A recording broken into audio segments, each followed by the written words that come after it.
لیدونکو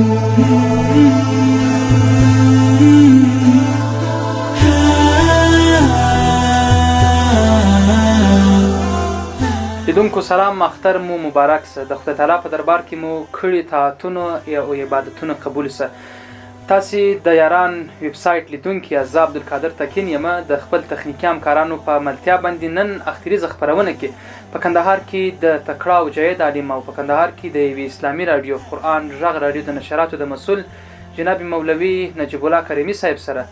د اختر پر فضیلت په ځانګړي توګه په اسلام کې د دغې سترې خوشحالۍ پر ارزښت، د قربانۍ پر ځینو اړخونو او یو شمېر نورو اسلامي مسایلو باندې خبرې کوو. هیله ده چې تاسې زموږ مرکه تعقیب کړئ. په پیل کې معزز مولوي صاحب ستړي مه شئ. نیکمرغه لوی اختر مو مبارک شه. طاعتونه او عبادتونه مو د خدای په دربار کې قبول شه. ډېره مننه ښاغلی تکین صاحب. تاسې ته هم د نیکمرغه لوی اختر مبارکي وایم، ترڅنګ لیدونکو ته او هیوادوالو ته په دې هیله چې دغه نیکمرغه لوی اختر به پر موږ او تاسې باندې د سولې یو پیغام راوړي او په وطن کې به امن او امان راځي انشاءالله. مولوي صاحب ډیره زیاته مننه. طبیعي خبره ده د اخترونو خوشحالي د مسلمانانو دپاره یوه ډیره غټه خوشحالي ده او په دې کې مسلمانان باید د خوشحالي اظهار وکړي. د اسلام پر مبنا او د اسلام په دغه مستقیم مسیر کې که د دې اخترونو پر ارزښت باندې راسره خبرې وکړي. ډیره مننه. لکه څنګه چې تاسو ته هم ښه واضح ده چې پیغمبر صلی الله علیه وسلم مبارک چې کله راځي له مکې نه و مدینې ته، نو په دې وخت کې دی ځینې اشخاص ویني چې هغوی خوشحالي کوي،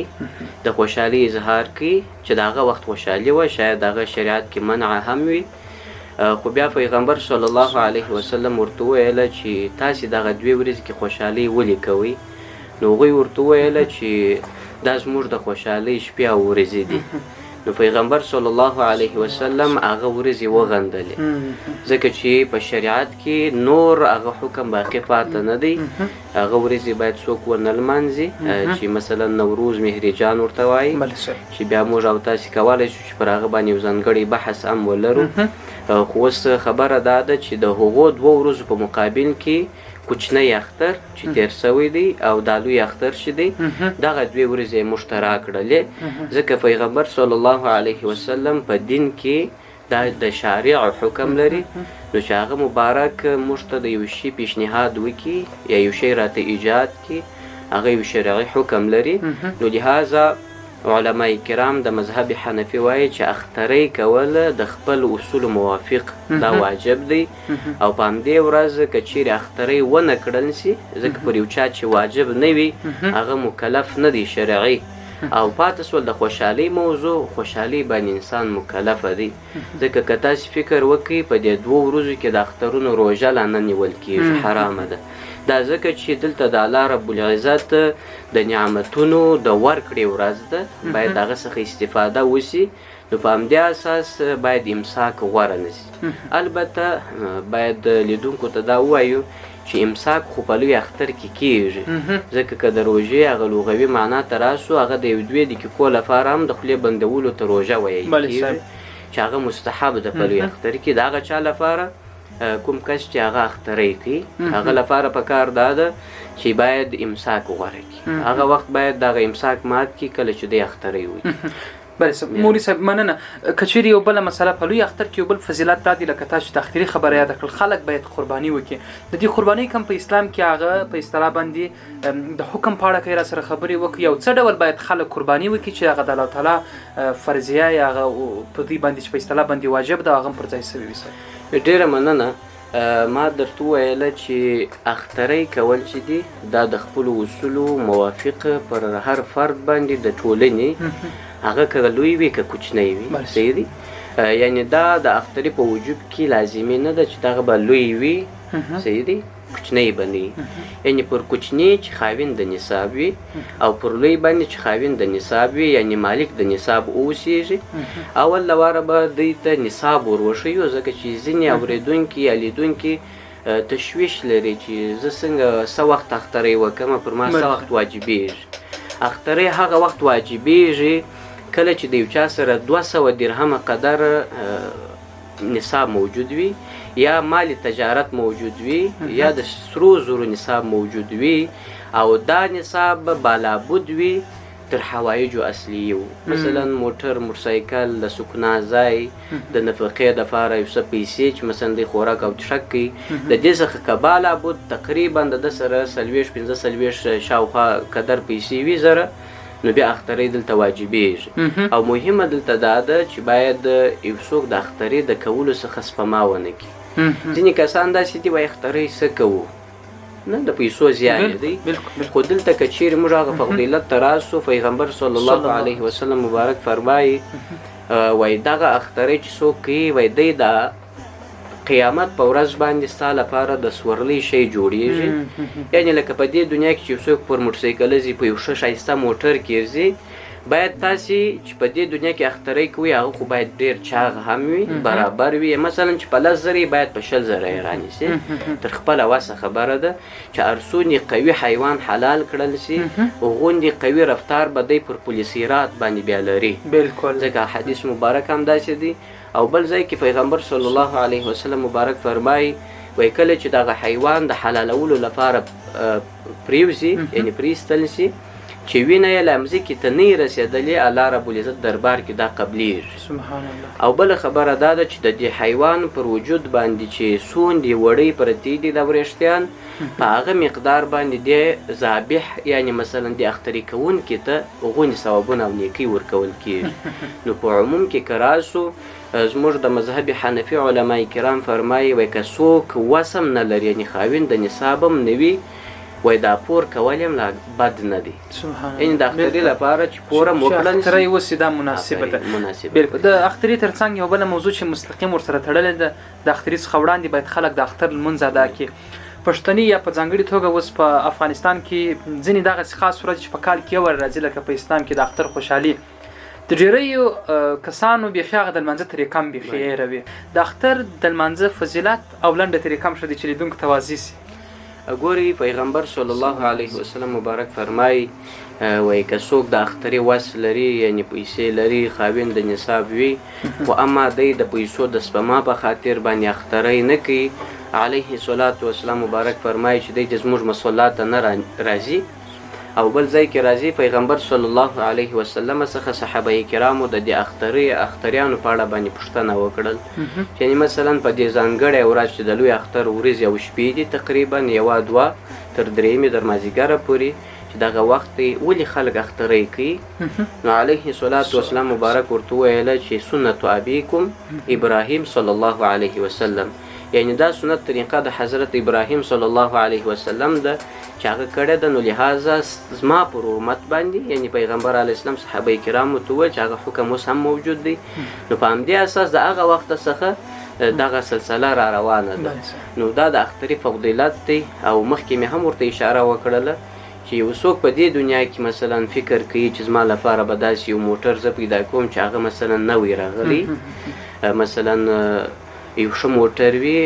شیف هم ښه برابر وي نو په هغه دنیا کې ولې ته د ځان لپاره داسې یو ښایسته سورلي نه پیدا کوې چې هلته سختي زیاته ده پولیسیرات ته که څوک فکر وکړي هغه علایمو ته یې هغه رفتار ته یې و هغه قصصو ته یې واقعا ډېره سخته تمامیږي نو چې داسې په اسانۍ باندې ته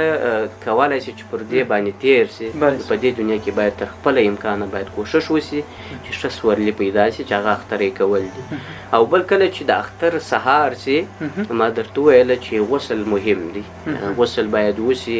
نظافت باید مراعات کړل سي همدارنګه نوي کالي نوي جامې چې چا برابرې کړې وي که نه چې جامه هم پاکوي که یو ځلې پرې ولل سوې مې تر خپله واسه پورې مشکل نه لري خو په سنت طریقه چې ځان برابر سي ژر ژمنځول دي مثلا سر کې لاره ایستل دي سنت طریقه موافق سترګې تورول دي د سنت په نیت باندې د زینت په نیت نه د نارینهو لپاره کوچنیان خو دې ګر سره نه توروي دغه کسان چې د لویانو او کوچنیانو په منځ کې چې ژره یې نه راغلي او کله چې اوس دوی غواړي چې د عیدګاه لمانځه ته لاړ شي دلته هغه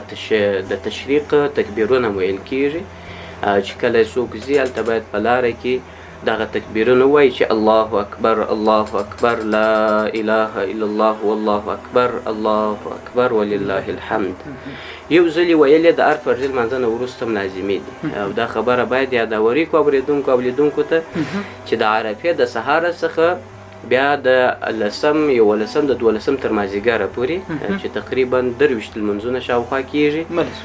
دغه د هر فرض لمانځه نه وروسته ویل یې واجب دي د تکبیرونه به وایي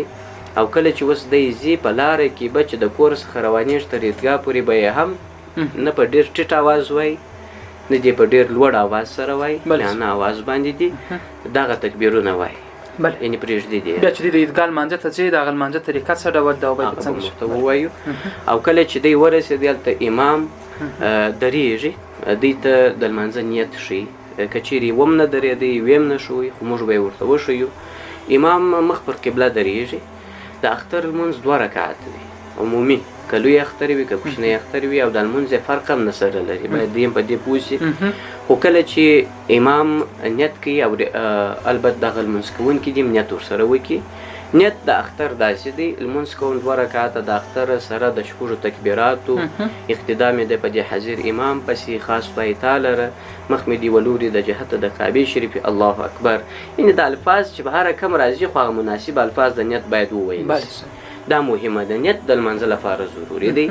د هغه نه وروسته امام تکبیر تحریمه وایي مقتدیانو لره هم پکار ده چې تکبیر تحریمه به خامخا حتما وایي ځکه د الله په نامه سره شروع څوک کوي په لمانځه باندې یعنې چې دا لازمي هم ده چې تر هغو پورې تکبیر تحریمه نه وي ویل سوی دغه څوک په لمانځه کې نشي راداخلېدلی نو چې امام تکبیر تحریمه وویله موږ او تاسې به هم ورسره تکبیر تحریمه وایي لاسونه به تر غوږو پورې پورته کوو او بیا به یې تر نامه لاندې نیسو دلته سبحانك اللهم ویل کېږي بیا امام 3 تکبیره وایي مثلا الله اکبر لاسونه به یې لاسونه لاندې نیسي تر نامه لاندې به یې نه نیسي بیا امام وایي الله اکبر بیا امام وایي الله اکبر خو دلته امام خو ښه په پوهېږي دلته یو څه ځنډ ښه دی چې وشي لاسونه دغسې ایله وي آفرین لاسونه ایله وي خو د یوه تکبیر ویلو تر بل تکبیره پورې چې لاسونه ایله کېږي باید چسپ چسپ تکبیرونه ونه ویل شي مثلا الله اکبر الله اکبر الله اکبر دا چې ویل شول بیرته به لاسونه نیول کېږي دلته نو بیا هغه د قرأت د قانون موافق قرأت را شروع کېږي چې دلته به ما او تا ساکت پاتې کېږو امام به پرېږدو وخت په کار هغه قرأت وایي امام چې قرأت وویلي په اول رکعت کې بیا دی د رکوع لپاره تکبیر وایي نو چې الله اکبر یې وویل ما او تا به هم تکبیر وایو ښکته کېږو رکوع به کوو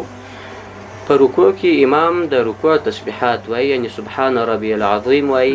ما او تا به یې هم بیا امام وایي سمع الله لمن حمده ما او تا به وایي ربنا لك الحمد د دې نه وروسته بیا امام د پاره د سجدې تکبیر وایي ته به هم تکبیر وایي ښکته کېږو به یعنې دا سجده به کوو چې هغه معلومه هم کله چې امام بیا راپورته کېږي 2 رکعت ته نو د 2 رکعت ته شروع به دی په قرأت باندې کوي په 2 رکعت په شروع کې به دی قرأت را شروع کوي امام ما او تا به څه نه وایو چې کله امام قرأت خلاص کوي دلته رکوع ته څوک نه ځي دلته امام بیا 3 تکبیره وایي مثلا الله اکبر لاسونه به یې لانیسو بیا امام وایي الله اکبر لاسونه به یې لانیسو پورته کوو به یې بیرته به یې لانیسو بیا امام وایي الله اکبر چې 3 تکبیر دی په د هغه ایله لاسو 4 تکبیر امام وایي باره پسې ځي رکوع ته چې باقي ټوله دغه لمونځ چې پاته دی په هغه طریقه کېږي د لمونځو په شکل ډېره زیاته مننه مولوي صاحب ډېر ښه رااړخیزه وضاحت مو ورکړي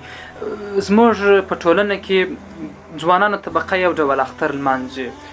ځینې کسان چې څه پوخ سن ولري موږ ته خو دغه د پخوا څخه دغه یو شی راپاتې دی بیا په کوټو کې وراکې کوو یا په اصطلاح باندې خو موږ یو مثالي مصروفیت زموږ ټولنه بولي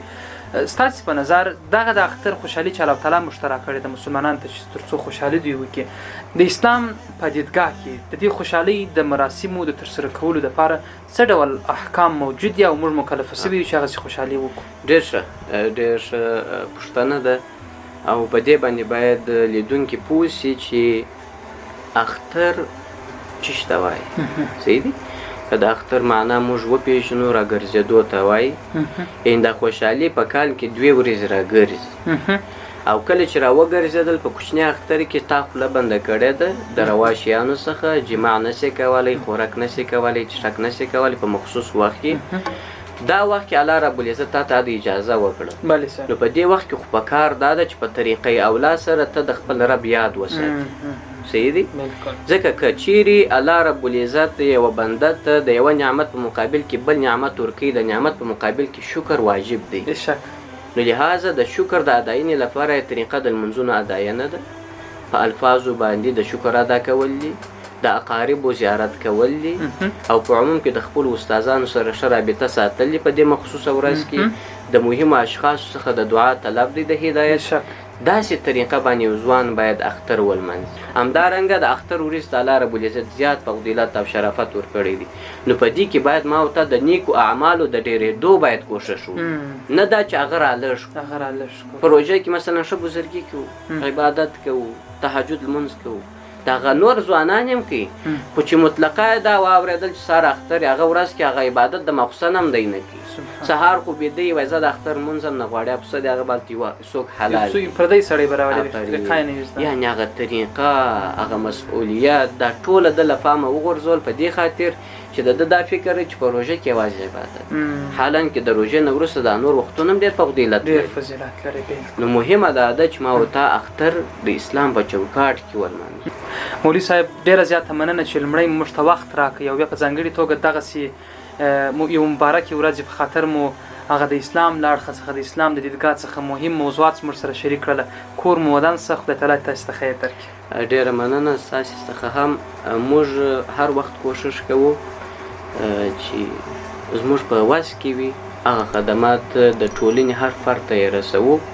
ستاسې هم کور ودان چې تاسې دون عظیم خدمت کوئ استغفر الله ډېره زیاته مننه لیدونکو ستاسې څخه هم ډېره زیاته مننه چې نن پروګرام تاسې راسره تعقیبوئ په کندهار کې د جید عالم او دلته د یوې سیمه ییزې اسلامي راډیو قرآن غږ د نشراتو مسؤل ښاغلی مولوي نجیب الله کریمي صاحب راسره په پروګرام کې وو دوی د اسلام په چوکاټ کې د اخترونو پر ارزښت باندې پر قربانۍ باندې او په ځانګړې توګه په اسلام کې د دغې خوشحالۍ د مراسمو د ترسره کولو پر هغه اصلي تګلاره باندې راسره خبرې وکړلې تر بل پروګرام ما عبدالقادر تکین ته اجازه راکړئ له خوښیو ډک اختر ولرئ